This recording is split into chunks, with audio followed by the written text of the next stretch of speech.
Hello friends, welcome back to our channel subscribe for stocks. आज हम बात करेंगे कि ऐसा बैंक्स में क्या हुआ कि बैंक इंडेक्स इतना ज़बरदस्त तेज़ी से नीचे आया।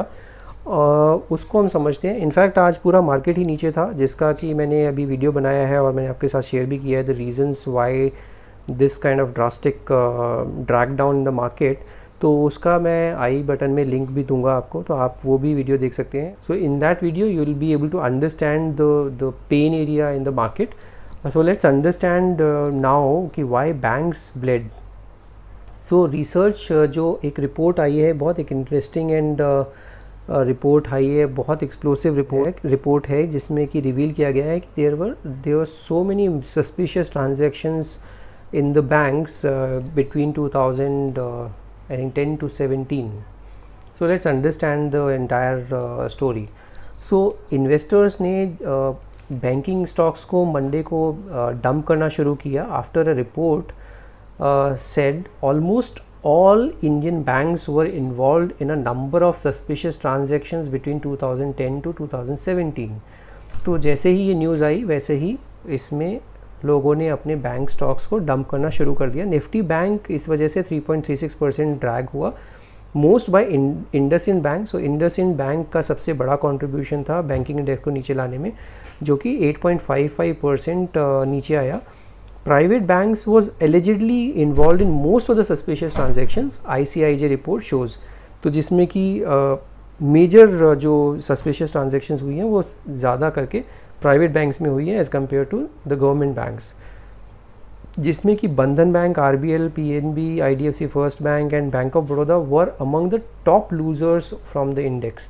तो ये कुछ बैंक्स हैं जो कि सबसे ज़्यादा लेगार्ड रहे हैं सब पूरे बैंकिंग इंडेक्स में।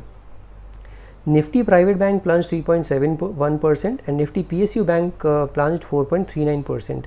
अब प्राइवेट बैंक तो गिरने का समझ में आता है logic, but public sector banks क्यों गिरे? क्योंकि public sector banks were further pressured by RBI statement that said these banks reported frauds worth rupees 19,964 crore in total 2867 cases during the month of April to June quarter of the ongoing fiscal year. सो अभी अप्रैल से जून में कुछ इतने 2,867 cases में 20,000 करोड़ के आसपास का फ्रॉड रिपोर्ट हुआ है। ये RBI ने एक स्टेटमेंट दिया है, जिसकी वजह से प्राइवेट के साथ साथ गवर्नमेंट बैंक्स भी नीचे आने शुरू हो गए।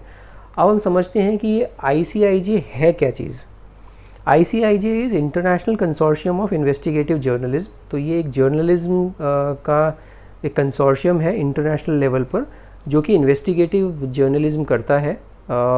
उनको एक top secret suspicious activity report हाथ लगी, जो कि किसने प्रिपेयर की? जो प्रिपेयर की ट्रेजरी डिपार्टमेंट के फाइनेंशियल क्राइम्स एनफोर्समेंट नेटवर्क ने। अब ये जो US में ट्रेजरी डिपार्टमेंट है, उसके फाइनेंशियल क्राइम्स एनफोर्समेंट नेटवर्क जो है वो इस तरह का काम करती है। वो सारी जो जितने भी ट्रांजैक्शंस होते हैं उस पर ये पूरी नज़र बना के रखती है।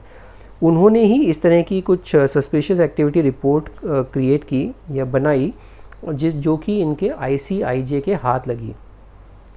In the order of the number of dubious transactions, ICIJ has named these Indian banks in its report. तो कौन कौन से बैंक्स इसमें शामिल हैं इस रिपोर्ट में, वो देखते हैं। इंडसइंड बैंक है, Canara Bank, Bank of India, SBI, Axis Bank, Allahabad Bank, ICICI Bank, Indian Overseas Bank, Deutsche Bank, HDFC Bank, Bank of Maharashtra, Kotak Mahindra Bank, Karur Vysya Bank, Union Bank of India, State Bank of Patiala, HSBC, RBS, Yes Bank, Bank of Baroda, UCO Bank, Karnataka Bank, Tamil and Mercantile Bank, Standard Chartered Bank, Indian Bank, Andhra Bank, Vijaya Bank and Credit bank.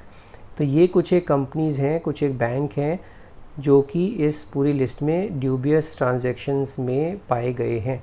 जबकि आप देखेंगे तो सारे ही renowned banks इसमें शामिल हैं, B it HDFC bank, SBI, ICICI, axis, Kotak, ये सारे ही रिनोन बड़े बैंक्स हैं और ये सभी को इसमें नाम है।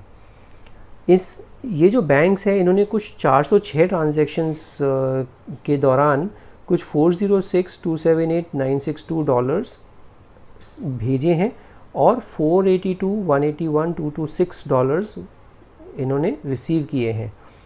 ICIJ has also named a number of foreign banks as well. तो ऐसा नहीं है इंडियन बैंक्स में ही ये कुछ सस्पिशियस एक्टिविटी हुई है, सस्पिशियस ट्रांजेक्शन्स हुई है, इसके अलावा कुछ फॉरेन बैंक्स में भी ये सस्पिशियस एक्टिविटी हुई है।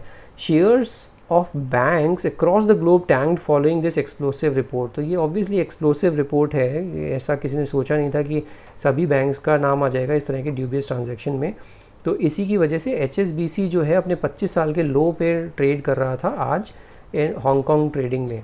सो इससे इसमें होगा क्या, इसमें unless these banks come out and talk about the clarification, ये बैंक्स पे प्रेशर बना रहेगा। और एज सच बैंकिंग इंडेक्स तो लेगार्ड है ही, जो निफ्टी ऊपर जा भी रहा है, बट बैंकिंग इंडेक्स में कुछ इतना मूवमेंट नहीं हो रहा है। सो ये न्यूज़ और भी इसके ऊपर अफेक्ट करेगी और डेफिनेटली अब बैंकिंग इंडेक्स के ऊपर चलना थोड़ा सा डिफ़िकल्ट हो जाएगा। So this is it. This is an interesting piece of information. I thought I should share it with all of you.